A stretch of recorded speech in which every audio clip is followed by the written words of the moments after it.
Mbaka ya Busomi tombeli bino boyoki bolamu ya programme na bino bolingaka radio Liberté Kinshasa pour na compte ya magazine Rendez-vous des auditeurs Resengo pona biso ya koyamba bino na tongo ya lelo koyamba biso na bandako na bino bozana mituka boko ya biso na Kikwit un peu partout. À Kikwit, notre point focal Hardy, j'espère qu'il est déjà connecté avec tous ceux qui nous suivent en ce moment même dans cette partie de la République. Nous allons devoir parler, vous le savez certainement, de conclusions, différentes conclusions de la table ronde convoquée par initiative du chef de l'État, convoquée par le Premier ministre. Vous le savez certainement, les différentes commissions ont rendu les rapports.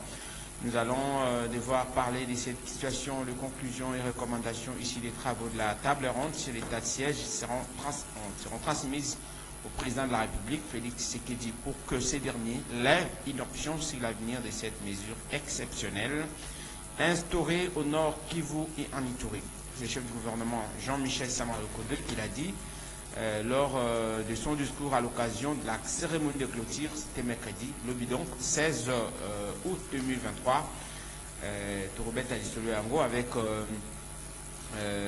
la position de la société civile locale. On aurait dû prendre l'intervention du président de la société civile, n'est pas disponible pour ce matin. Certainement que lobby sauf changement, Trozana et Nabino et Longo, pour quand il y a la société civile, il y a Goma, Toroba Nord Kivu. Donc au Mekapé, Koubet Alisolo, il y a incendie. Vous l'avez peut-être suivi hier, quand le Fungol a été en fait hier, on parle d'une centaine de maisons, centaines de maisons brûlées, calcinées et plusieurs dégâts matériels. Le gouverneur, vice-gouverneur de la ville-province de Kinshasa, Jekoko Moulumba, était là sur place ce matin. On a pris beaucoup de généraux. Nous aurons à analyser cette question et essayer de connaître cette situation de promiscuité dans laquelle vivent nos compatriotes, parfois dans des conditions inhumaines, sincèrement. Je pense que les autorités doivent en tirer les conséquences et trouver des moyens en termes d'habitation dignes pour ces militaires et ces dépendants. Voilà.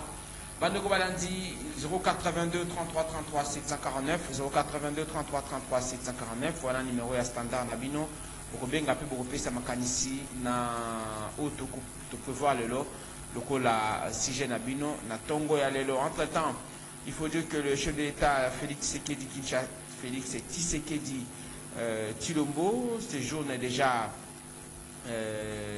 na Luanda, ça. Il devra donc pas se prendre par dans le cadre, il y a 43e sommet, il y a SADC. Quel bilan de Félix Tshisekedi à la tête de la SADC?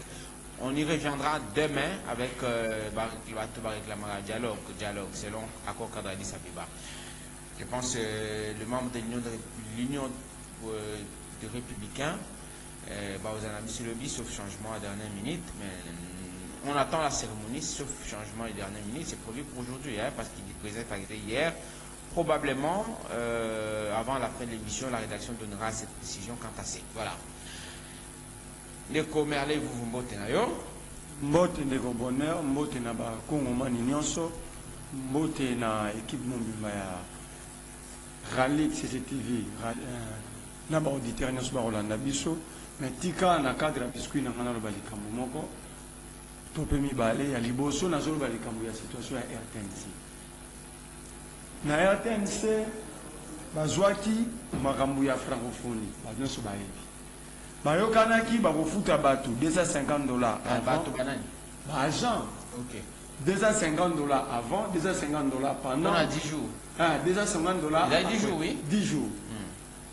Si normalement RTNC a fait travailler 700 et 370 agents. Mais la maman DG a sali liste il y a 510. Vous avez combien de personnes normalement? 370. J'ai même la liste, il y a sur le téléphone. Mais maman DG a pris une liste il y a 510. C'est-à-dire qu'il y a eu l'augmentation. Augmentation à 140 personnes. 130. 140. 510. Ah, okay. 510. 140. Et quand vous vérifiez dans la liste, il y a des étudiants. J'ai même des photos avec des étudiants. Les étudiants, au moins, les jeunes, les photos de RTNC. Maman n'a pas encadré à Memi Bang. À ce moment, la liste est stagiaire. Est-ce qu'il y a RTNC, il n'y a aucun stagiaire. je mets la maman DG à défi. Il n'y a aucun stageur dans la RTNC. Deuxième élément, besoin 15 millions de dollars. Ministère, il y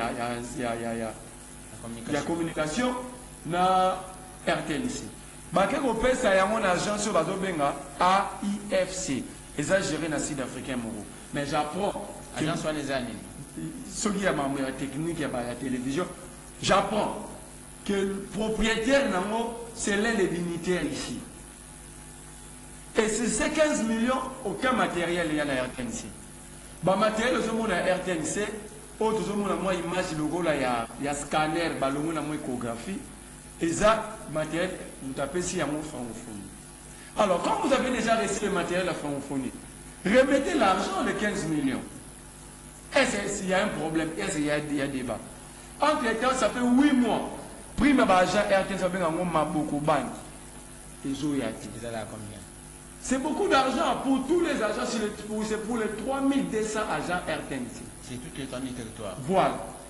Et ça fait 8 mois, j'apprends que maman DG a logé à mon compte Moro Yemogam Gérard.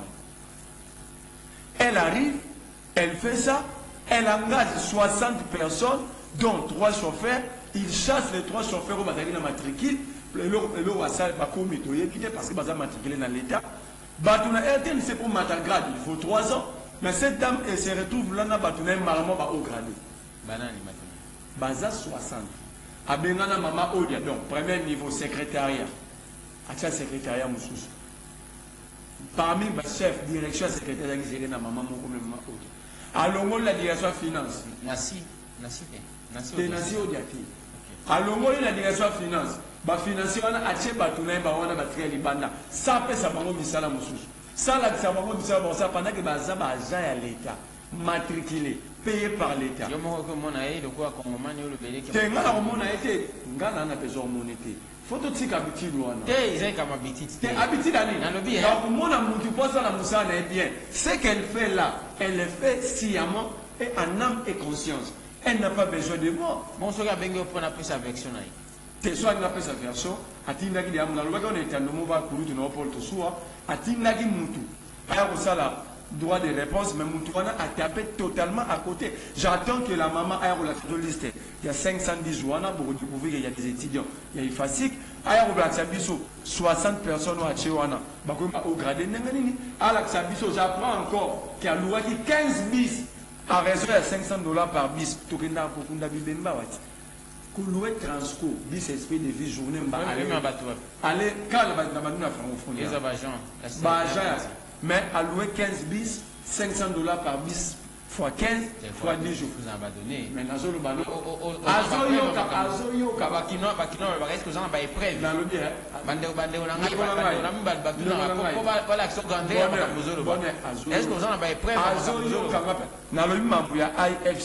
que nous tous na batunion soit ça na RTNC, il y a même le ministre concerné Mouyaya, il y a ma DG on a vous êtes nous tous les comme agence tous les 15 millions matériel à la liste 510 agents sur au monde on a pas matricule na bango sur RTNC.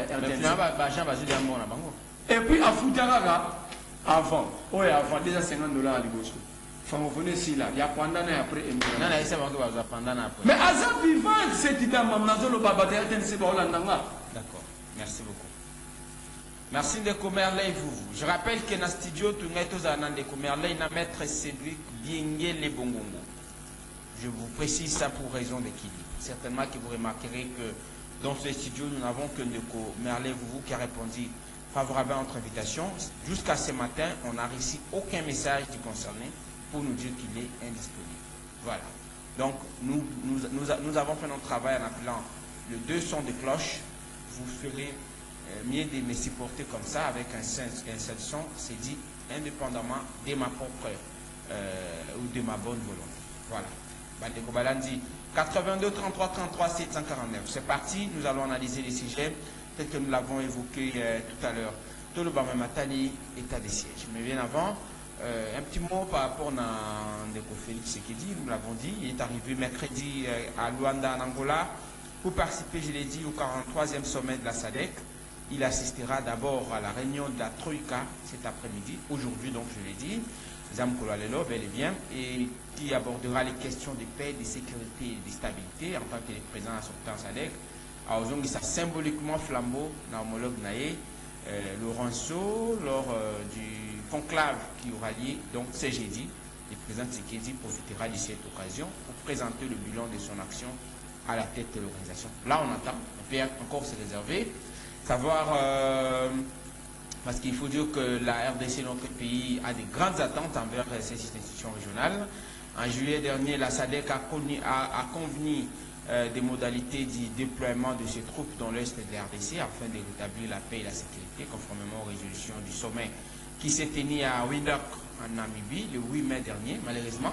Et comme en délégation à SADC, je ne sais pas, je n'ai peut-être pas l'information, mais à ma connaissance, lors de ces récentes interventions médiatiques, Félix Tshisekedi a également souligné que l'intervention future de la force de la SADC en RDC est en accord avec le devoir d'assistance et de solidarité de cette organisation envers l'un des membres victimes d'agression que nous sommes, dit au Congo démocratique, victime d'agression à Rwanda.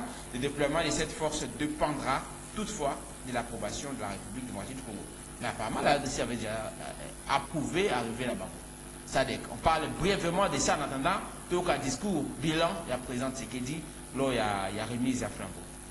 Yambona ya no la tika na sel mambo RTNC na sengi na IGF ala ni la biso ba mbongo 15 millions ba mbongo l'excédent ba mbongo banque on a ba compte privé pour maman wana zo yebisa ba syndicaliste na bato nyonso ba kutu na ye tant to chema kelele tant ngana bandolo ba makambo yo c'est hier c'est avant-hier qui ba tindi liste listing à ba agent ba futa ba mois de juillet parce que mutu ya ko sa droit de réponse DRH. Alors, ben, que bazan n'y ont retard à salaire qu'à mois d'août.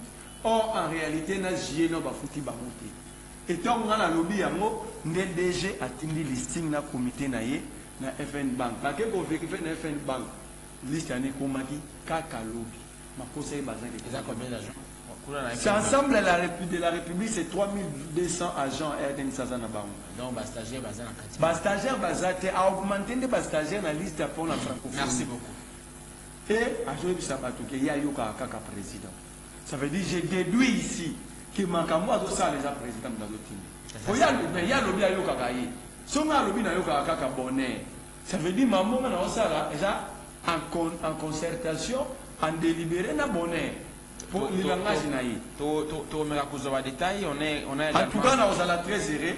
Vous avez des détails, après surtout on a tenu pour le moment là qui m'a dans la région à la Sabino liste de 60 agents, à la Sabino bureau à maman Odia, vous avez un secrétariat comme Wapi, à la Sabino les 3 chauffeurs où il y a remplacé 3 bazawapi, dans la liste il y a 510 agents exactement battu le même agent RTNC.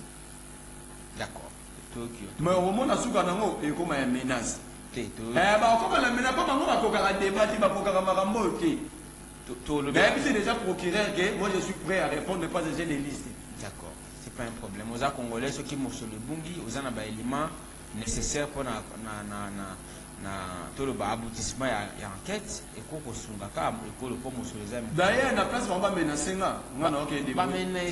Déjà. On a saisi le procureur lobby vendredi. Pour la requête à faire approfondissement et banquette sur cette affaire RTNC. Quel est pour mon andeko alingeti que tout mon a. Là comme la pas limite na comme la fait cours de compte. Merci. Tout qui est dans makambo. Na yena makambo ya SADC. On se rappelle tous aka na plateau noir. Ndeko nanga Frank ya ndeko nanga Mulaja na Christian Tembetembe. Batomboka babebisa émission wa pona lobaye ke SADC ba troupe na ngwe yaki. Est-ce que vous se rappelez?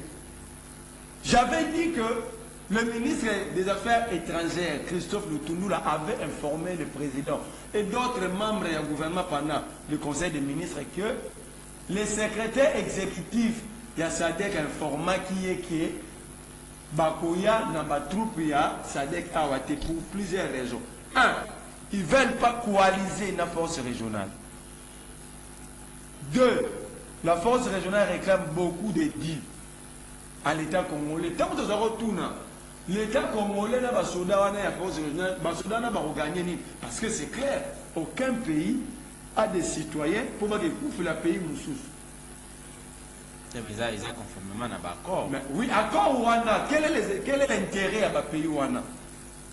Dans le parlement, on a tout le monde traité Rabiso va aîné.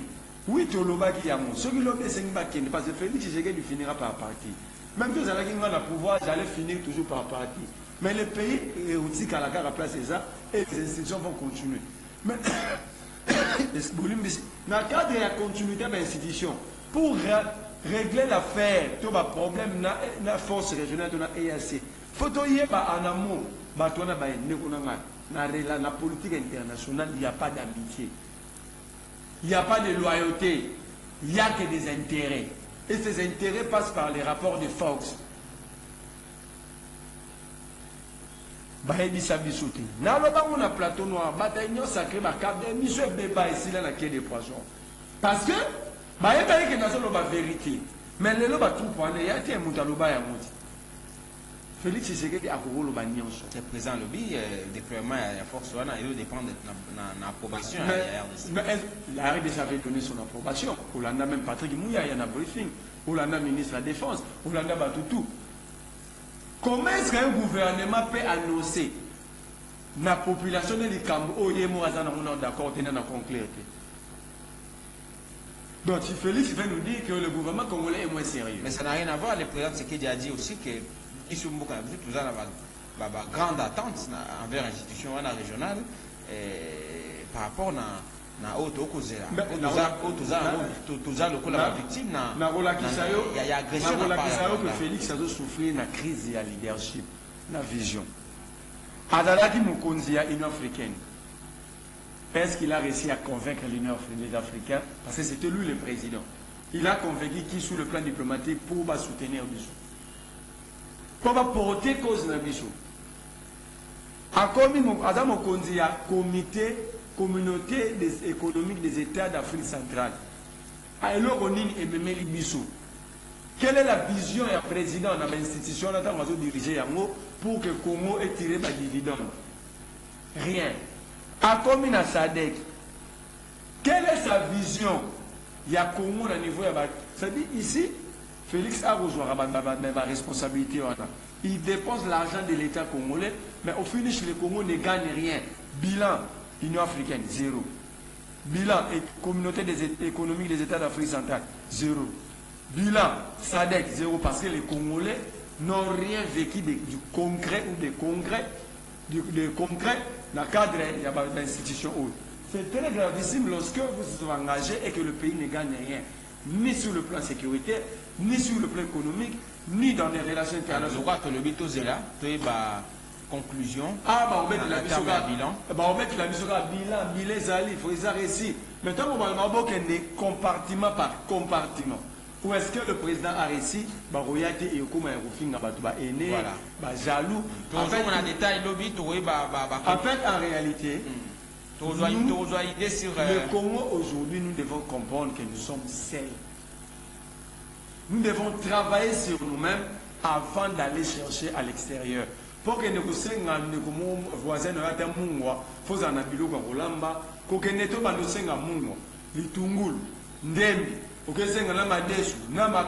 c'est comme ça que nous avons il y a grave incendie ici quand le Fongola il y a beaucoup de maman à Likambonabiso est allé conclusion il y a beaucoup on en a parlé plusieurs fois situation il y a promiscuité. Je salue en passant maman Christella Kakuba qui a toujours plaidé pour la condition à vie à Sokoto. Au-delà de ce que nous ne maîtrisons pas, en termes il y a incendie. On parle d'une centaine de maisons calcinées. Le gouverneur, le vice-gouverneur Jekoko Moulumba est arrivé ce matin sur place. Que doit-on tirer en termes de leçon? Il y a les bosso incendiés ça mina Kisasa. Gouverneur afandaka awa kaka na veninguma. Vice-gouverneur azakaka awa pembeni na lingwa la Kingabwa. Le ministre de l'Intérieur azakaka pembeni na soki na limitaire. Balali pungi incendié salamina aéro batu ba kotambola les activités zalaki. Il ne pouvait pas descendre à la minute près. Ni le ministre de l'Intérieur provincial, ni le ministre national de l'Intérieur, ni le gouverneur, ni le vice-gouverneur. Personne est venu sur place pour évaluer. Bazeli balali bapungi na bango na tongonde balamuki bayi. Mais tant que tozolo bana pesi mbote na Christela kia kuba. Tant que tozolo makaka na etandono ngana bozonga kakao. Kulutu na ngai René Bunga. Na kulutu na ngai Frank Mulaza batelemela ngalo baki lolenge ba police ba kotongela banda kuna ndenge na bango. Un jour nous allons payer le prix le plus fort. Soda aza architecte, soda aza technicien urbanisme te. Wana tu as un domaine privé à l'État. Ça veut dire et puis domaine où il y a un métier à ordre et une discipline dans la société. Donc la première discipline, même le modèle à retourner là. Il y a qu'à vivre dans bango, pesa bango. Mais la question est-ce que l'État a vraiment en charge bateau wana? Bateau bandimi batika nyonso. Bapesa bomo ina bango pona yo na ngai ba gouverneur wana ba ministre wana. Est-ce que sont pris en considération ces gens-là? Fin du mois, et l'autre côté, mon malongati. Bana ya basoda, l'hôpital malongati. Non mais il faut dire qu'il y a eu au moins une amélioration par rapport à Mikolo. Le salaire a un caractère social et alimentaire. Le salaire doit corroborer notre pouvoir d'achat. Ce qu'on vous dit soda, c'est 300 000 francs. Ana bana 4. Soda azana sérieux. Tezela ana posa bana ne batanga na école ya solo pour gratuité bénéficier d'éducation enseignement. Akotandisa bango wapi? Toujours à peine en contexte il y a les bossos tant Mukambi école azui azaki na bonne foi pour tonga ba maison préfabriquée. Yango ba situation ba dirige mboka na bonne foi te. Ba dirige non mais il y a eu un début de convention. Non, ba dirige mboka ce qui début que lorsque toza na mboko ba premier chez Amapé. Alors tu causes la réciter à malamu te. Tant azui les candidats to chaka na bonne foi. Comment est-ce qu'a commis ça qui président de la République centre d'ordonnancement? En violation de texte nyonso, c'est-à-dire azaki na volonté te et salama. A créé qui boulou et qui na kati na yango pour et salama te aloba ki na bonne foi. La gestion quotidienne de la République est dans le gouvernement. Il y a même qui yango pa ya caméra kuna na cabinet na ye. Pour ba bimisa kamisolo. Pour ba commencer la ordonnancement de la République. Na violation à l'Ibeko. Na zongi na mama wa policier. Donc, pour le balanga augmentation de salaire, pour que vous ayez un bon moyen, les locaux bika. Même si vous avez plus de 300 000 francs, vous avez un d'accord au foot là, vous avez un mois, vous avez un ban, vous avez un mois abonnement à la télévision. Ban on a fait balia. Les locaux cantines, les acas soutien de vacances. Soit médicaux, malonga qui est hôpital. Mais balobi peut que zone où ils ont touché, la flamme, on a un espace illégalement occupé, n'a pas pu. Mais ce qui l'État, azotia batouné na ba place illégale. Et puis, qui sont nités par le lobby. Après, le lobby qui est dans le non, on dit que ce sont des zones illégalement occupées. Mais illégalement occupées par qui? Oh, bah, tu vas pas quoi, tu vas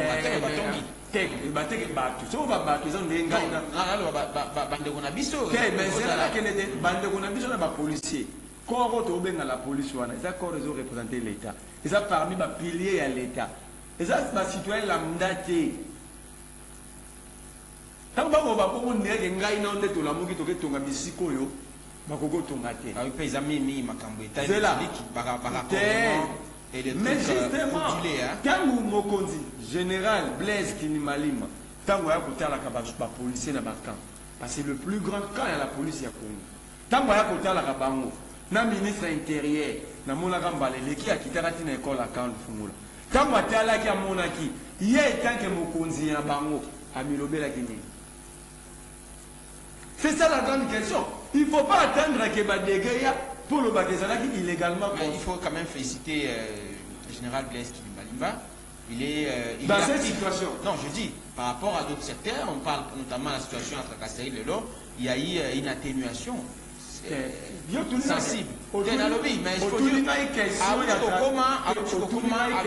justement, avec le temps, il va s'imprégner. Je ne suis pas contre lui. Mais autour d'une question sur l'incendie. Erazouaki fonctionne. Le premier camp qu'il devait visiter, c'est le camp de Fumula, parce que c'est le plus grand camp à la police. La ville à Kinshasa. Tant que vous êtes Kilimali Mako maquillé général, un peu si mot que Bessikazal. Tant que mon ami ma condition en a. Tant que ma image à pour examiner, il s'était dit quoi? C'est ça le grand problème. Le grand problème, là, dans Mbogoza, total à radical. Ceux qui dégagent et salami, tout le bio, la constitution des années, la zone non appropriée. Au débat raccordement est courant. Mais ces policiers vivent toujours dans des conditions précaires chaque jour. Mais il faut dire au-delà du fait que quand le Fungo, là, principalement, ils ont abrité ma famille, la police, la famille, il y a aussi des occupants illégaux, bien entendu. Mais à qui la faute? C'est pas ce que vous dites, c'est important. C'est à qui la faute? Je pense que les autorités. Ça veut dire que la police n'est plus ces corps-là de président. Et créer ces populations. Mais voilà qui va. Mais elle a dit que va gérer la terre. Comment est-ce que la situation, parce que si il y a un camp militaire, un camp la police, et que l'État ne maîtrise pas la situation, ça dit c'est très grave. C'est très grave. Donc, Moutokoko peut tenir à la police, à Bimi Nakata Kawana, à sa police, à sa libre dégâts. C'est grave. Et ça, dans la police, tant de babon, c'est la paix si on a qu'un gogo. Quel autre la commerce sur le bâton en a qu'un gogo. C'est réel, ce problème des infrastructures. Quel autre la quand chasse le bâton. Quel n'est la quand on vient à quand Kabila quand elle est montée. Je pense que on dit Babandi qu'on va pas. Est-ce que Bakonzi faut pas ça la Moussala pour incendier ça la matinée? Non, on a vu Babanda qui est déjà au-delà du fait. Je parlais du président de la République, quoi, à la SACI projet à mais et ça la matinée. Le mandat est correct, il y a 3 mois. Non, mais c'est une initiative qu'il a lancée à Tiba Fondation. À Tiba Fondation, c'est facilité. C'est votre conclusion. Oh, mais c'est 500 millions de dollars pour la posé 100 jours. 57 millions la maison pour 30 jours. Alors, il faut également rappeler que dans le cas de déguerpissement, il y a des zones où il y a destiné à la construction, il y a morgue, il y a quand le Fungo là, il y a eu des manifestations, parce qu'il faut dire qu'au hôpital, la référence, il y a la police nationale congolaise, ils ont et pas il faut bâtir ce qu'on morgue, mais de gros, tongi, la place où il fallait ça là, ils ont l'État est fort, on a mis sur la condition et la vie au bas de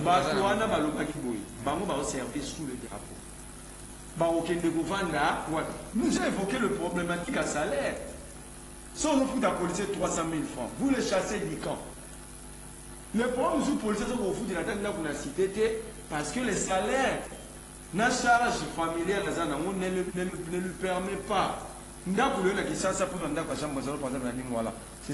$ maximum. Simple, sans douche toilette, sans cuisine à 4. Simple, c'est 150 $.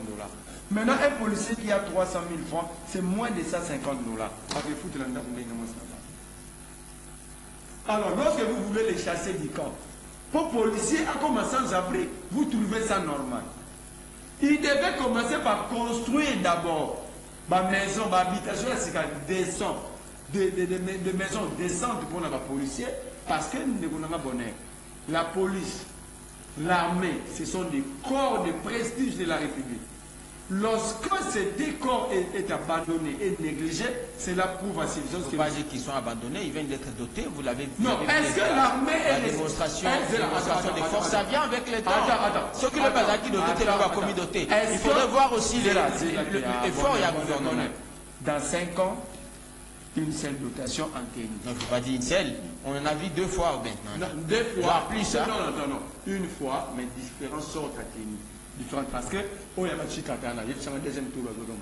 Non mais non, il faut jamais mais justement, l'armée ne se résume pas en tenue. Non, j'ai dit même d'un terme, mais t'as la point, ma casse à armée pour soldat, c'est la non policier. Situation sociale, ce n'est pas la tenue.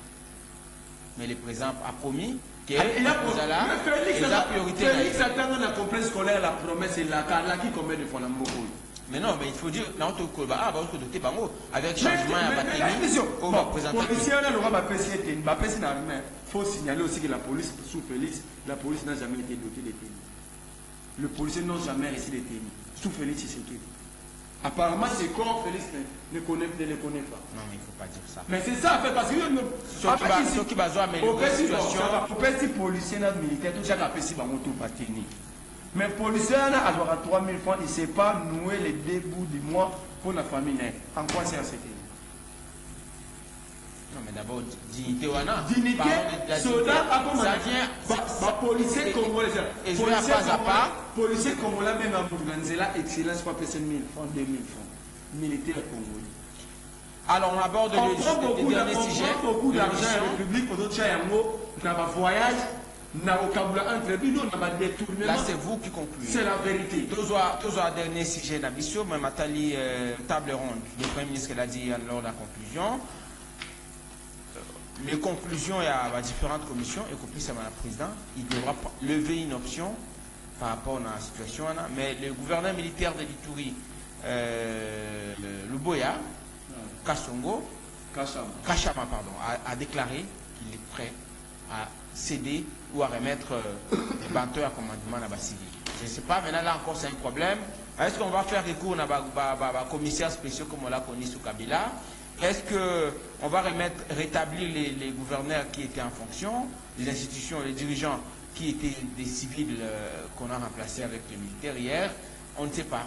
D'abord, point de vue d'ailleurs rapidement sur table assise Wane Salimaki de la société civile de Goma. Je l'ai dit au début de l'émission, on aurait dû recevoir le président de la société civile à Goma et à Nord Kivu. Je pense que d'ici, avant qu'il y ait à Kinshasa, on va peut-être prendre rendez-vous avec lui pour qu'il vienne donner sa version et opinion et dire compréhension et assise. Merci de bonheur. Première question sur le plan sécuritaire. Ils ont lié dans mon vie à la chose. Si ce qui est au pouvoir, ça veut dire c'est l'UDPS le parti au pouvoir. Tous les partis viennent en appui. Tous les 499 partis et mouvements associatifs, vous allez à l'Union sacrée, sont venus en appui de l'UDPS. Est-ce que vous pouvez recevoir un membre de l'UDPS? Posez-lui la question, ou un autre cadre, même Jacquemin Chabani, même Peter Kazadi. Quelle était la politique publique en matière de sécurité et de défense que l'UDPS a mise en place et que ça n'a pas tenu? On ne peut pas vous un secteur à sécurité pour ça, il y a essaye et le rire. Lorsque Félix Tshisekedi, président de la République, avait décrété l'état de siège, nous avons posé des questions. Quels sont les éléments à sa possession lui poussant à décréter cet état de siège? Nous avons dit que cet état de siège ne va pas répondre aux attentes. Le figure a nommé va diriger des provinces pour ces problèmes. Il y a RCD, il y a MSC comme des rebelles. Il y a des dégâts entre les deux gouverneurs. Morayo Chapenga va effacer les tableaux de rebelles. Alors, vous envoyez les mêmes individus de gérer leur...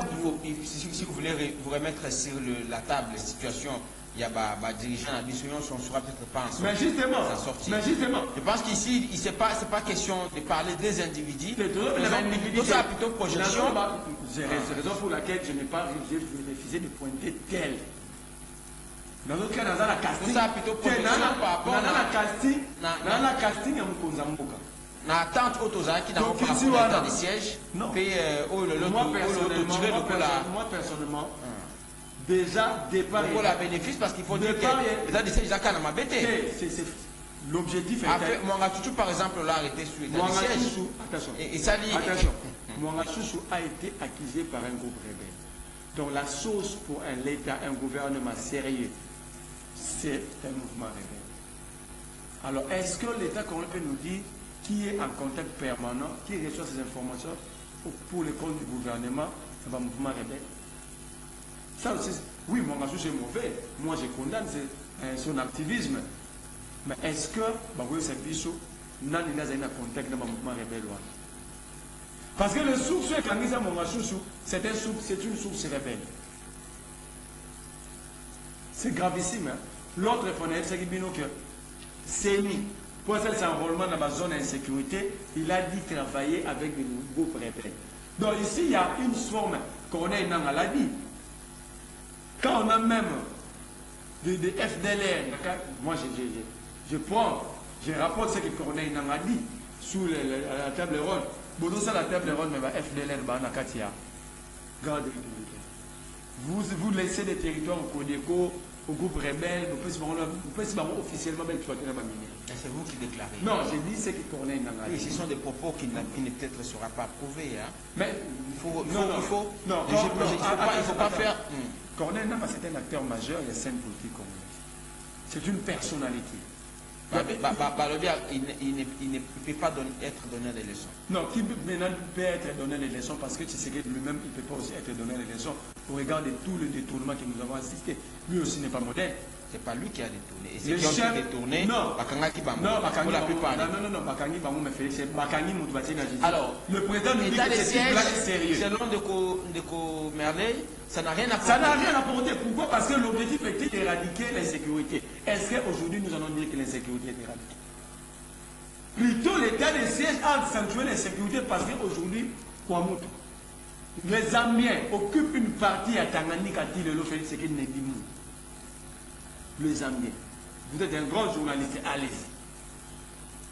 Mais état de siège, vous allez réciter une proclamation dans le mois de mars 2021.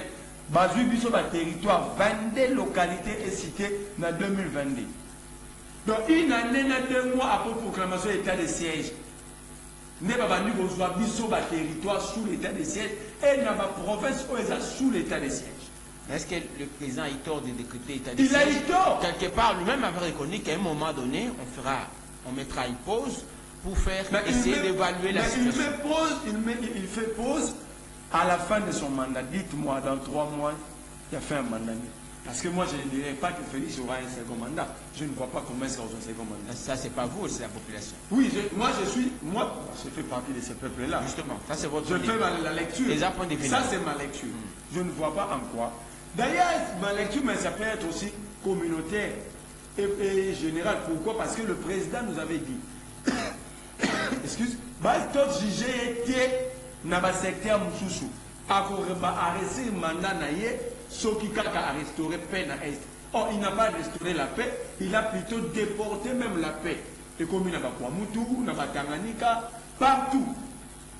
Alors, comment est-ce que tu vas réussir pendant que toutes les cités et localités occupées aujourd'hui ont été occupées sous une année après proclamation d'état de siège? Pourquoi? Je vais vous rafraîchir la mémoire. Est-ce que Baratine a un conflit avec Jean-Jacques Mamba dans Kaboul?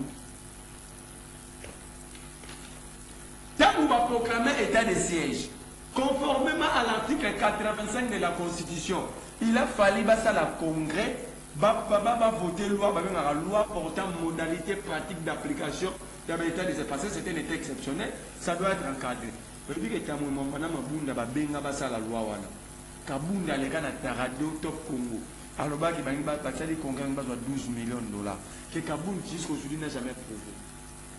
Et Jean-Jacques Mamba demanda de prêtre et créa tout. Mais tout ça c'était pour que cette loi ne soit pas votée pour que l'état de siège et ça la boulou et que la boulou et que ça l'encadré. Et les lois pour moi prêter sur les ok. Il fallait qu'on cherche une mesure d'encadrement. Mais le mesure d'encadrement, on a parlement. Tant que vous proclamez maman Batia, vous nommer contrôler Bango, alors que vous bouyaka. Maintenant, en violation de la Constitution, qu'est-ce que vous attendez encore de lui? Alors, il faut dire qu'elle dit durant 3 jours, soit dit 12 mais vous avez suivi. Les participants à savoir les membres du gouvernement, les députés nationaux, les sénateurs, les présidents des assemblées provinciales et leurs adjoints. Le gouverneur civil est remplacé par le militaire, le dirigeant de la Fédération des entreprises du Congo, FEC, le dirigeant de la société civile et beaucoup d'autres ont réfléchi sur les forces et les faiblesses et les autres concours de l'état de siège en vue de clairer et d'orienter la décision du président de la République. Moussa et Salemaki dit que les travaux ont été faits, sur son maintien, sa réqualification ou sa levée pure et simple. On ne sait pas. Est-ce que la décision du président de la République sera de maintenir dans le Pissamanoba, une position à rappeler dans nos contours et assises? Est-ce que la décision à présent qui dit vous allez maintenir, réqualifier ou carrément lever cette mesure? On ne sait pas. Là, on attend la décision. Maintenir, réqualifier, enlever, ça va de pair.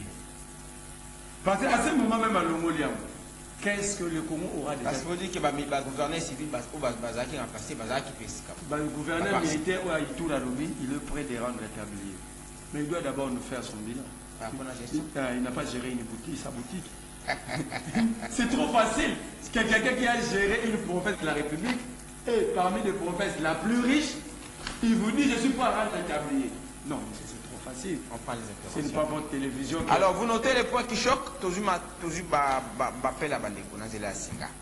082 33 33 749 82 33 33 749. Vous pouvez également nous écrire vos messages WhatsApp sur votre numéro le 81 49 41 721 081 49 41 721 082 33 33 749. Merci à vous tous qui nous suivez dans le Grand Bandundu. Vous êtes à Kouilou, vous êtes à Kwango, vous nous suivez de partout à travers le pays grâce à votre chaîne YouTube CTV La Ligue officielle. Merci également de nous suivre à Malou. Vous êtes très nombreux dans cette partie de la capitale congolaise Kinshasa. Merci à Kikwit, M. Hardy et tous les auditeurs et auditrices de la 96.8 MHz, Radio Liberté Kinshasa. Prenons les interventions. Allô, bonjour. Oui, bonjour, Babonner, la PC invité Bote, c'est directeur Raphaël de Puchango. Merci. Avant état de siège, de confie 6 millions de Congolais avec le gouverneur civil. Maintenant, pendant l'état de siège, il y a les efforts et mon ami. Et puis les autres partis aussi armés, vous êtes libres d'opération. Merci beaucoup. Allô, bonjour. Ce que Bengiti capitaine à Bande Koubazan. Oui, bonjour. Là, on a Bengibino, Namjili, c'est M. Lita. Là, il a le juste pour la insécurité. Vraiment, la Kwamuntu jusqu'alors, et ça permet la Kishasa Awa, insécurité totale, qui suppose. Mais il y a des solutions années. Merci beaucoup pour l'intervention. Allô, bonjour. Allô. Bonjour. Bonjour, papa. À droite de la toute première fois, ça la radio auditeur. Pardon, vous parlez de Naï. Nazokayo. La cinquième de beaucoup pour voir dans la plateau. La cinquième de Taboku. La cinquième de Pito de la Mouka. De la Bisso Bonganga. De la Basé Pembe. De la Bisso Kakachama. C'est ça qui sont sous et mis dans la plateau. En gros, on va dire pour le bateau, et Timbi, on va dire pour la Timbi. Parce qu'il y a un soldat, on va dire pour gérer pour la Timbi. Mais il y a plus sur la plateau, là, pour des émissions, au moins Timbi, on va voir donc le Parlement que ce sont moi qui est Timbi. Merci à vous pour dans la maison, dans la plateau. Merci beaucoup. Merci, Nayon de Kobengi Bisso de Punzi Limba, Noa Liboso. Bienvenue dans la club de Baradiste. Allô, bonjour. Oui, la Bénibile, la fondation de l'électeur. Toujours Kayo.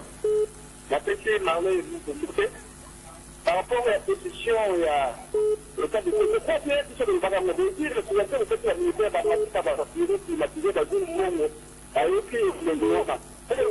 C'est pas facile. Et la moitié du bruit, l'état de siège avant état de siège est égal après état de siège. Merci beaucoup. Allô, bonjour. Allô? Il est parti malheureusement. Un problème de liaison. Allô? Allô, bonjour. Toujours quoi, papa? Bonjour, ma belle de l'Ipen. Vous avez vu ça, non? L'Ipen. Ipen toujours cabine. Oui, Nazo Mitoula, parce qu'avant état de siège, par territoire de sous et ça qui occupait. Mais Nika, dès que instaura état de siège, par mon occupation et salarié. C'est-à-dire complexité dans le gouvernement que les deux méganos vont éclaircir. Merci beaucoup. Merci na question de Covid depuis Ipen. Allô, bonjour. Bonjour. Toujours quand même. Bienvenue à Club de Baradiste.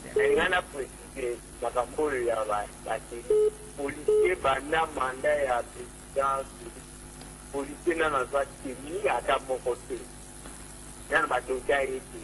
Et puis, Mbongo a été musical. Ce qu'on a lobby 300 000 francs congolais. Voilà Mbongo major. Major, on est à 300 000 francs congolais. Donc, ma policier a été. Il y a qui qu'on a été major. Et Zali, il y a politique depuis quelque part. Merci de comprendre l'intervention. Pimba Liboso continue à club Yabaraliste Tutombelio Boyegolam. Allô, bonjour. Allô, bonjour, de revenir, c'est une représentante qui nous a plein à discuter. En fait, nous avons intervenu dans le cadre politique, dans le cadre de siège, en tout cas, la politique, a dit ça, au moins, nous avons déjà basé dans la politique, nous avons une émission, mais dans ça, il y a la volonté à PPT. Alors là, on va être allé courir à c'est pas, même si c'est passé dans l'open c'est toujours courir. Même vous savez, des paiements à la activité à nous commençons à plateau de tout maintenant la question. Qu'est-ce qui fait que nous peut pas le faire pour un peu plus par le temps on a posté à Bango, par carte et à Bango Moko. Mais même parce que nous tout d'abord du jour au jour. Qu'est-ce qui fait que nous pas de la temps aussi à la carte. Merci beaucoup. Allô, bonjour. Allô, de Comarville. De Cobonner, toujours. De Cobonner, bonjour, bonjour, signe de commune. Vous, c'est Christian de la commune de l'Ancélé. Merci. Le grand professionnel. Bah, les bossos. Toujours Kayo Papa. On a un état de fait, déjà un échec total, il y a un gouvernement en place. Le côté c'est qu'il n'a été pas préparé pour gérer ce pays. Merci de comprendre l'appel Nayo depuis Sélé. Allô, bonjour. Oui. Bonjour, Ndeko Bonner. Ndeko Pertis na Katavou. La petite Ndeko Merle Moté. Ndeko Nangani, pour nous attaquer dans le côté à ma conséquence. Il n'y a pas de conséquences. Mais quand ils sont très faits qu'ils ne bossent pas, il y a président qui se pose l'état de choses. Vite d'ailleurs, qui puisse sauter les lots, nous avons souffert pour la conséquence, nous avons frappé là. Merci beaucoup. Merci de comprendre l'intervention. Merci Nabino depuis Lingwala, c'est découvert. Allô, bonjour. Quand vous connaissez bonjour, vous apportez la commune à Matin, après je me donne un vidéo surtout. Parce que nous avons envoyé au moins une liberté d'expression, d'opinion aux démocratiques, surtout des salariés à voter. C'est vrai que le gouvernement, comme Congolais, surtout à vous, nous avons un souci à marcher à beaucoup de manière générale, et particulièrement à l'entreprise et à l'État. Mais tout ça, là, vraiment attention.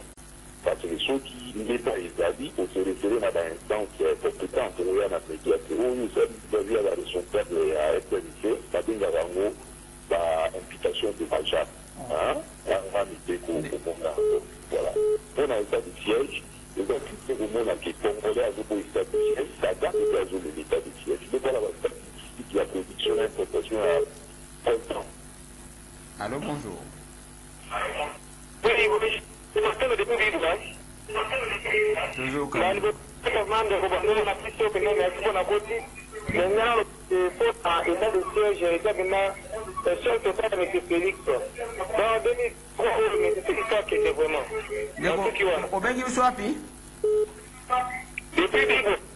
Bibois, ce qu'on baigne de Gozalaka Moussika na radio de Pessibino Mbote, bienvenue dans le club à Baraliste. Voilà, merci Nabino, besoin là-dessus depuis Bibois, c'est un quartier, hein? Quartier Bibois. Merci infiniment. Allô, bonjour. Bonjour, Ndeko Bonner. Toujours quoi, papa? Nabino depuis la commune à Kalambo, le gouvernement pour l'état de siège, il y a un échec total. Et Banek Obenga depuis Kalabo, l'état de siège, Ndeko, si le Mourek, qui l'a dit sur le côté, et Bomissi Patu, après, les femmes qui est vraiment un échec total. Merci de copier Motenayo depuis Yolo. Le Gotozo Kayo. On a mis le temps où parce qu'on a fait à la population. Et quand on va être invité après, puis la population, tout le monde a passé, puis la population va retourner à la biso. Merci beaucoup. Allô, bonjour. Oui, papa, bonjour, Hardy, depuis que écoutez, la petite papa, mais là, vous montez vraiment, c'est la même classe, il faut la analyse, la grande, vraiment, à Pambola. Et pour l'état de fait, un banane qui a depuis la décrétation mise en place dans des qui m'a dit. Le fait qu'il va revoir et en haut pour que l'homme objectif qui va mettre peine à la tête. On a mis sur l'état de fait, tout le monde est s'occuper. Il y a plus de morts par rapport avant l'état de fait. C'est pour ça que maintenant, pour ça, depuis Calabal, le roule va qualité, le roule va l'ongoli. vaut mieux tard que jamais. Mais pour essayer de couler dans le pour vraiment gérer ses prévoits. Mais tout le monde a l'état dans le Azanara, ceux qui ont autorité va quitter ses banques. Mais pourquoi avant? On prévenir bien parce que ceux qui ont comme ça, qui ont été l'intérêt, on a battu connaître, on a 2 ou 3 jours après, on a une situation isolée. À ta pour érosion, on a mbote na bino nyonso mbote na beno baso bana ya Kikwit boko anda biso depuis Kikwit grâce na point focal na biso ndeko Hardy, merci infiniment na msala. Allô, bonjour. Oui, allô, bonjour ndeko Bonheur. Tozo ko papa bengi wapi kombo nani? Ndenge papier lingwala kombo. Ah, ndeko best. Allô baba. Na kufundaki ndeko best na ndeko bengi ali buso. Bon. Wazo bana mambo le kina kati ngula. Asante ngula nani? Sele kina kati ngula ndenge condition baka basoda ndenge ba soda bazo pasa. Eza pena kazi. Pokoloka même na mawa. Unaonekana. Otaka na taba installation ba kuwande ngile. Leta moda Kongo ba konzele ba likawana na ile na kati ngula. Ba mona ngo meka sala elo mo. Ba nike elo ko sala ma. Allô, bonjour. Allô, bonjour. Ndeko tozo kayo bengi wapi kombo nani? Le reconnais. Parce que ma cambuya ya été Congolais est mieux à l'Obarango que déjà échec et de Timbaté. Donc, quand il va se tenir en haut, on peut se la Rwanda, non, tout ce qui va comporter la Rwanda. Parce que tout le temps, le critère mieux, c'est qu'on sous état de siège. Merci. Allô, bonjour. Allô, bonjour. Merci. Alors, il y a un ceux qui veulent la policier, la paix dans la banque, il y a la police. Donc, la police va rejeter. Il y a la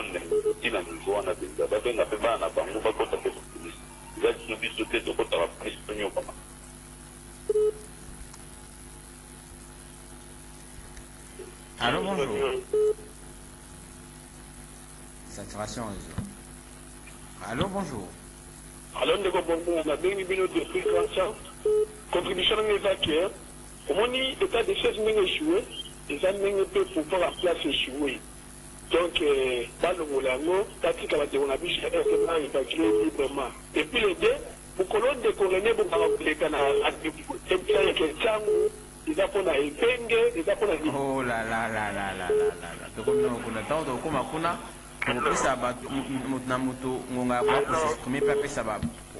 allô, bonjour Ndeko. Allô, bonjour, on a bien facteur Barumbo. Barumbo toujours cabino. Bienvenue dans le club Baradiste. Non, le membre état de siège est un échec qui m'a cassé. Parce que là, on va Congolais. Nous, on a touché ça, on a tapé là, on a mis là, on met la non à l'île. Mais partout, on va vivre à Kuna, on va aussi à Balongolango, nous avons à Bango. Voilà, il est parti de Konabisio, intervention à l'Ibos. Chose que tu m'as dit, c'est ça vraiment une minute. Si vous avez mon akala, au résumé, qu'on a 30 secondes. Allô, bonjour. Oui, Ndeko Tozokai. Bonjour, Ndeko Bonheur. Bonjour, papa. Nestor, depuis Tambo Jamaïque. Tambo Jamaïque Tozokai. Na petit mot de faire l'encouragement à papa Merlin à continuer vraiment la lutte douane vraiment à se laisser à nous tout à fait. Bon, pour un état de siège échoué totalement, pas l'ongolengo, qui m'a pour le papa papa, papa m'a donné dernièrement la bantenne à soulever vraiment pour nous. Batu bazo l'ingata de sege le roi Kadam bazo fait sa bongo. Mais je suis interpellé. Alors ça va toi là. Moi dans le gombo, ça va ça va toi là parce que pour le temps bazo pour la mine de ce de foga kono. Kadam bazo va minere bon. Merci. Allô, bonjour. Allô, bonjour. Diminuez le volume à radio place aux alines, s'il vous plaît. Diminuez le volume à radio place aux alines. Ah. Bonjour, bonjour de revenir. Diminuez le volume à radio, c'est OK, musique à la radio. Vraiment, gouvernement les gros pesa biso passe na matome bande ko zone na ndako pesa bango parce que bengiza musique na radio c'est vrai que beaucoup on a besoin en famille mais ceux qui ont intervenir que des musiques na radio pour toujours barito Merci pour la compréhension. Allô, bonjour. Alors, c'est pas que Toujours quoi, papa? avant ça, de de la guerre. C'est là que ça, de on est comme ça,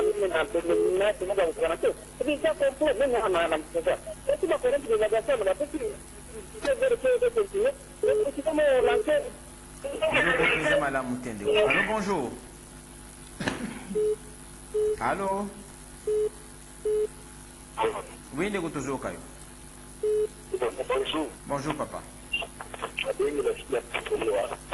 Merci à Pédo Congo. Oui. Merci à Pédo Congo. L'état de siège des simiti, pas le Roulayango, et qu'il y a un chèque qui ouvre le cassal de gouvernement d'ailleurs. Il y a qui a pouvoir s'enrichir. Donc, on a dit, nous, le abonné, ça nous fait des sièges de babou, ça nous fait la exploitation là. Bote na bino bon na besoin depuis Merci à Pédo Congo.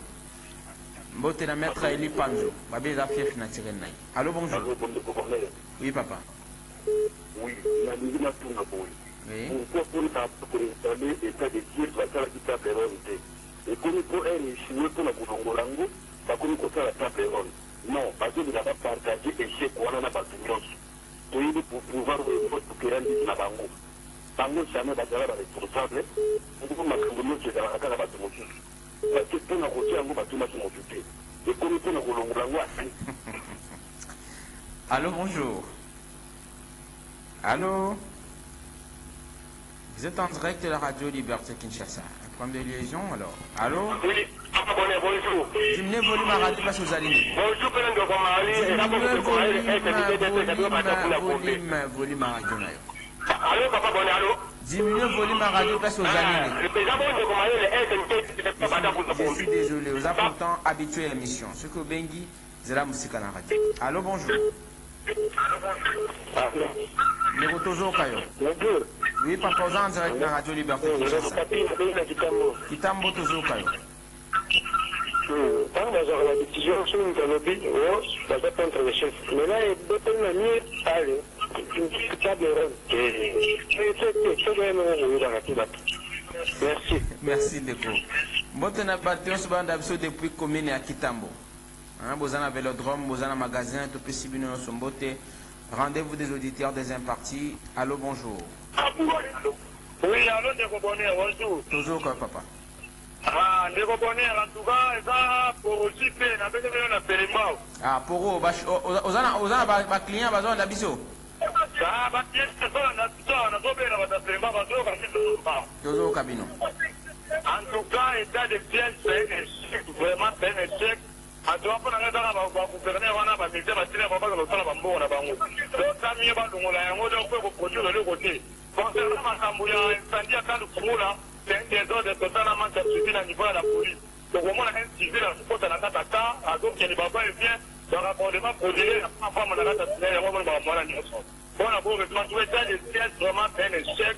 Pour faire du côté du don, bilan, à y dans du pays, devant le Koumoula. Merci, merci Nayo pour JP équipe Mobimba Nayo, tout le pays à la receveur, na balaba, ba client na union sur le PCB nombre to ba to benga bango ba passager Nayo. Voilà les termes appropriés. Ou le ba transporter Nayo, tout PCB non son bote balandi à Radio Liberté Kinshasa Nanzela. Bonjour. Les gotozo Kayo. Mais ça peut être comment il est ennemi de tête, ça veut dire que comme la pompe. Toujours sur Papa Bonnet, on est des têtes, on est à la par quoi. Mais quand tu l'envoies à Rwanda, à cause de ce que ils sont de Boumana, la Katia Moura. Avec un des gars intéressés, pour des gars intéressés, on va pas d'habiter Boulaganda. On manque de gens qui ont matière de ces choses. Si on se garde à prendre la table ronde, si on va pour le là-haut, on va pas de table ronde. On va pas la bilan, il y a pas de pour la intéressé. Merci de Koumaïli. Allô, bonjour. Bonjour, Deko Bonnet. Toujours Kayo. Et Papa Manou, Papa Manou, au bengi biso api. Bonjour, le Macambo, vous êtes content de l'état de siège est échoué. Mais les alliés, qui y a des politiciens ou des bateaux est, il y a des Macambo, bazo sala, ou bazo les placimaria, ou l'état de siège de la terre, ne va dire à ma profitata. Alors que je à tel moment qui a monté, si Koyo, Basali qui est écoufa. Tout le monde.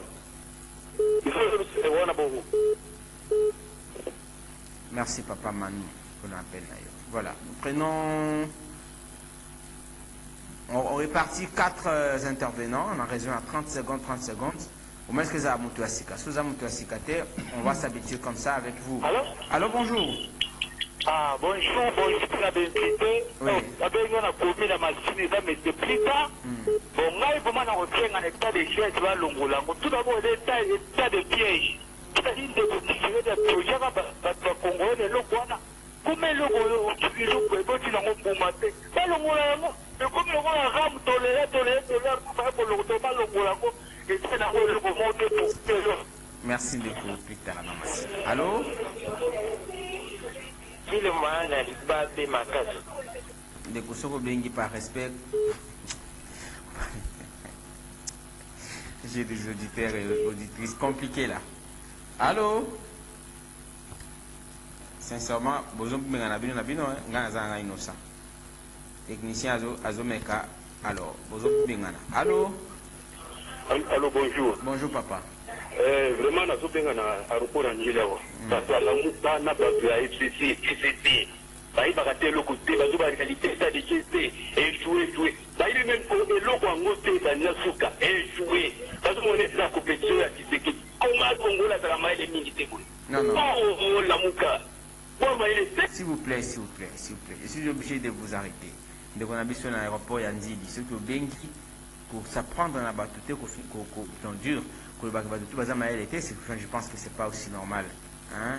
Essaye d'aborder plutôt les sujets avec des arguments convaincants au lieu qu'on s'apprendre dans la bande de la Mouka. Je ne pense pas que tous ceux qui appellent ici basant la carte à membre, parti membre à la Mouka. Je suis désolé et peut-être Bolim Bissimi pour la Katio et ça a intérêt par rapport à la Sinabiso. Allô, bonjour. Allô, bonjour, je vous remercie. Toujours quoi, papa? Ngaba toujours Kabino. Mais la femme aura auditeur, mon fils, je suis et comme il a la Mouka. Pour la bon, ça a même conscience. Si on va frapper ma tête, si on va la vérité, comme on va dans la Mouka. Mais si voilà, je crois qu'on va pas tenir un responsable comme papa, là, pas de tenir. Allô? Ndeko, toujours Kayo rapidement. Dans une par rapport à l'évaluation des sièges, le président dans la position à utiliser la bâtiment pour la décision déjà la décision il faut batailler la mission pour la l'équipe dans le courir. Merci. Qui c'est le autre possible Nomboti? Allô, bonjour. Allô, bonjour. Bonjour, Ndeko. Oui, papa Bonnet, la ligne de quoi on a dit, la Moukado, vous allez comprendre que la terre est beaucoup pour être dans la Moukado, la Moukado dans le Bénin, à le pied de quelques bandits, parce que, bon, on dit que c'est dans l'endroit, ceux qui peuvent mener l'élection, la Moukado vous gagnez. Allô, bonjour. L'avant-dernier intervenant. Allô, bonjour. Bonjour, là, en direct, diminué volume, ça doit musique à la radio Nabiso. À la diminuer, ça connaît. Il y a un salanité, la faute à discuter, la faute à discuter de la vie. Bah, on a bien de Bozomi Bengana, Ngaïté. Ah, c'est moi la faute à discuter dans la justice, c'est pas la faute à discuter dans la justice. Bunda Kaka. C'est la vie d'attaque, il est continue, il est voilà, je vais faire un peu. Et moi, je la faute à Robin, je vais m'arrêter pour la vie, ça va faire la vie. Et c'est du moyen, ça va la tenir. tokosenga na bakonzi batayela biso yango lokola tolobaka mama denise atayela biso makambo oyo.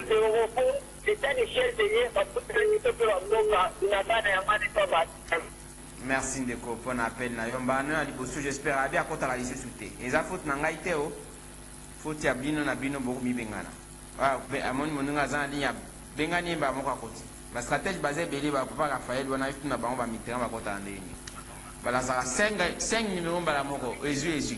Allô, bonjour.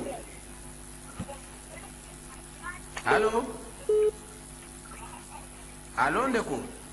Allô, bonjour. Papa aux en direct dans Radio Liberté. Dans le bilan, on est dans le bilan courant. On est dans le maluku. Ah, vous avez bien noté. Et ça, maluku moka moko, ça fait 7 mois en gros. Entrer dans la raté, tourner dans la raté. Alors, attends, la police est contactée. Vous le verrez à côté. Moka Nkene. Nkene. Là, on est isolé, Gakuna. Il est parti. On prend l'avant-dernier intervenant de l'émission. L'avant-dernier intervenant, sincèrement. Parce que là, Bandeko va comme il se plaindrait, alors on ne sait pas. Voilà. Allô? De toujours, rapidement. Oui.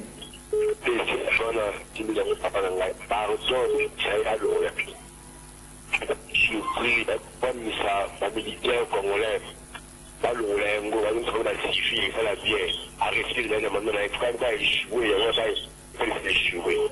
beaucoup. Merci pour l'intervention. Alors, le tout dernier intervenant pour aujourd'hui, l'avant-dernier numéro de la semaine. Allô, bonjour. Oui, bonjour, de Bobonnet. Toujours quand papa aussi, c'est émission conclusion. Oui, de Chico, vous, c'est ça? Papa ni Raphaël Bilogona Zolo Baziba Chico avant état de siège de Zalaki déjà n'a pas 2000 quelque chose, mais pendant l'état de siège de 6000 quelque chose. Vous n'avez pas besoin de Nathalie. Ah. Allô? Allô, bonjour. Oui, allô? Allô, bonjour. Oui, Ndeko. Alors, nous avons intervenu au thé, nous avons pu Obengi wapi Kombonani. Obengi wapi Kombonani. Nous avons à partir du Patrick à partir de Salon. Oui, Salongo. Nous avons état de siège. Bateau, il va continuer, il va continuer parce que l'état de siège est un moussaliza, peuple va s'instrumentaliser. Kinshasa, tout avec la sortie de la presse, on a la avec aucun de vos salles, micro, totoir, ce qui peut vous savoir, na est pour y bâtir, merci Nayo. Obengi Monsieur depuis limité Salongo. Je l'ai dit au début de l'émission que tout le monde qui est en présence de société civile à Goma, au moins pour la compte qui vous, mais c'est un exclu que tout ça à travers ma correspondance à Bissokuna. Un élément pour savoir la position de la population localement. Mais la société civile est locale. Est invitée à Kinshasa. Donc, sauf changement, le cas de lobby. Lobby de beaucoup de dans la même yasinga, ce qui est disponible pour nos amis, M. Longo. Bolim Bissimingi Poto Sali Angote, ça qui empêché na basis, je pense que pour qu'ils sont libérés, de l'eau simbité le béco aussi, mais ceux qui simbi le bité, attends mon colo à Yambo, tout rejoindre Kaponabino. Merci beaucoup. Le Gomberlé, tout le qui bande kunanzia singa mingi bako continue kubenga tout koka ko kuchika bango te mais on est obligé d'arrêter parce qu'on n'est plus par les temps le commercial aussi nous a parlé. Merci de Gobonnet tikana ke nimbango lokola ngongezate omone ce que m'envoyé ken c'est comme une imputation dommageable mais moteur le bien imputation dommageable a évité qu'il n'y ait pas tombé l'infraction parce que ce n'est pas à lui de qualifier des infractions. Indeko Guigum. Or nous avons que les 510 agents qui sont dans la liste wana na kosi. Nous avons que 60 agents ont recruté si na kosi. Nous avons que 8 mois ya prime benga mambo banki ya raté na kosi. Nous avons que agents les 45 na kosi. Nous avons que na kosi que balouwa 15 bis.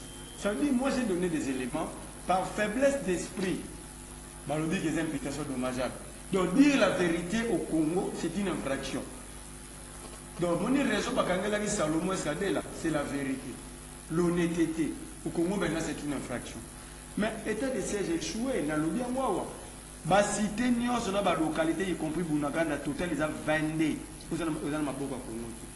La preuve, c'est que Félix Tshisekedi a nommé la territoriale, a nommé l'administrateur de la territoire, a nommé Bougumestre, a nommé Naruchu, a nommé Namassis. Les deux territoires. Ça veut dire l'état de siège a facilité l'occupation au lieu d'éradiquer l'insécurité. C'est un problème, c'est qu'automatiquement ça a échoué. Si avant l'état de siège, il y a 123 groupes armés. Pendant l'état de siège, il y a 145 groupes armés, tels que représentés dans le 6 à Nairobi. C'est que l'état de siège a échoué. Sous l'état de siège, de l'autre côté que le président gérait, parce qu'on a géré, Kouamoutou est dans la troupe. Na Kisangani, deux tribus à Zobunda. Tanganyika na maboko wa Zambien, une partie. Maître de ce village, 7 mois, même la police, qui est le pilier, qui maintient l'ordre et la discipline de la société, a Zokotaki. Maintenant, toute une question. Après table ronde à état de siège, oui, c'est ce qui va avancer, ça va côté finance et augmenter la recette. Mais comment expliquer Bounagana c'est 700 000 $ ou 1 million par mois? Ce côté à 14 mois au Bounagana et Kenda, il s'allie presque 14 millions de $. Vous perdez 14 millions de $, mais vous augmenter la recette. État de siège, il s'allie que 14 millions, toujours à Bounagana et Kenda. Mais vous allez permettre d'augmenter la recette, c'est faux. Mais quand est-ce que c'est la table ronde sur l'insécurité alimentaire? Parce que nous avons 27 millions de Congolais qui vivent sous une insécurité alimentaire aiguë. Le Congo perd, chaque 30 minutes, le Congo perd un enfant de moins de 10 ans à cause de l'insécurité alimentaire. Au début, le ministre, il y a Action humanitaire nationale à l'Obéné. Ah mais non! Oui, le Congo perd un enfant chaque 10 minutes. Et chaque un enfant de moins de 10 ans, mais ce n'est pas chaque 30 minutes, c'est chaque 1 heure. Donc pour un ministre sérieux, c'est normal, banamike va pour faire chaque 1 heure, après 1 heure, pour l'Anzala. Mais quand est-ce que vous avez la table ronde pour la Kouamouk? Quand est-ce que vous avez la table ronde pour la province à Tanganyika? Dossier Pascal Niem. Pourquoi est-ce qu'ils ont refusé le renouvellement du passeport de Pascal Niem? Il n'est pas rentré. Mais ça veut dire qu'on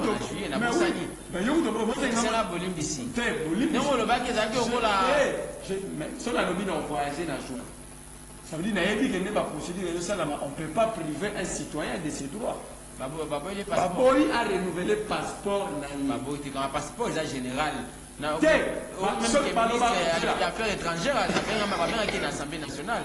Mais justement, on a dit que sur les 2 machines pour passer là bas passeport, moi ça fait 1 année.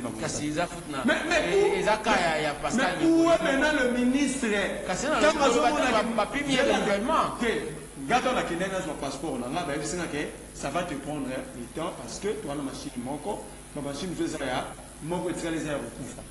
mais le ministre est là, c'est dans son cabinet, il voit qu'il y a une machine foutue pendant des années, ça handicape le fonctionnement. Et combien? Ils ont machine à photocopier, ils ont combien?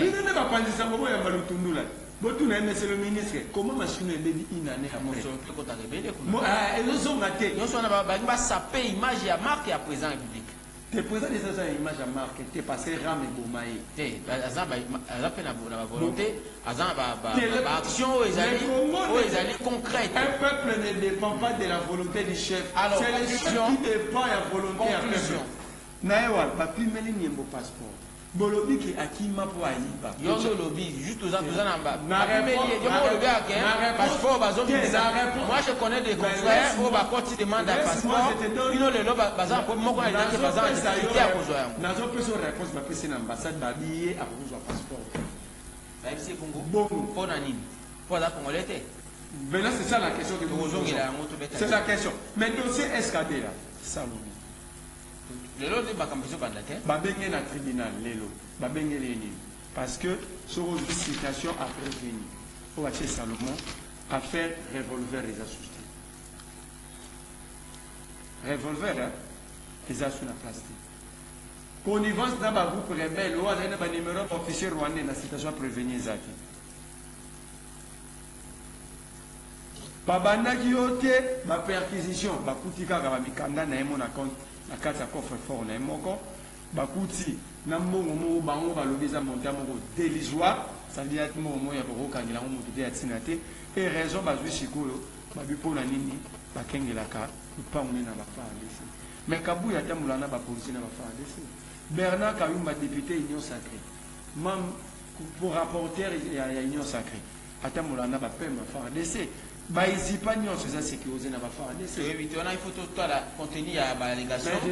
rappelle que dans ces dossiers, vous suivrez assez de détails dans l'émission Labino Parlons ici. Ça sera le dimanche à 20h juste, demain, samedi plutôt à 16h juste, le dimanche à 20h, samedi, si c'est CCTV, Canal Congo Télévision, 20h. Radio Liberté Kinshasa, ça sera à 16h et CCTV 16h le samedi. Ils ont mettre à l'issue à mon changement. Ils ont laissé partie du collectif. Ils ont laissé un gouverneur dire que bakangi bakinape wana bakano rapide bakinape wana bayebisi ye que yinde atindaka bango. Alors, nous vous répondons.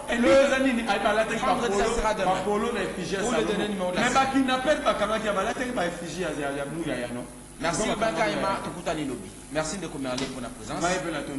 Allez, la rediffusion 20h juste.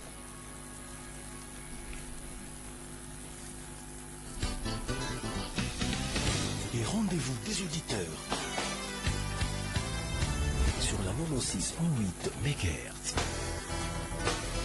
Votre magazine des chants.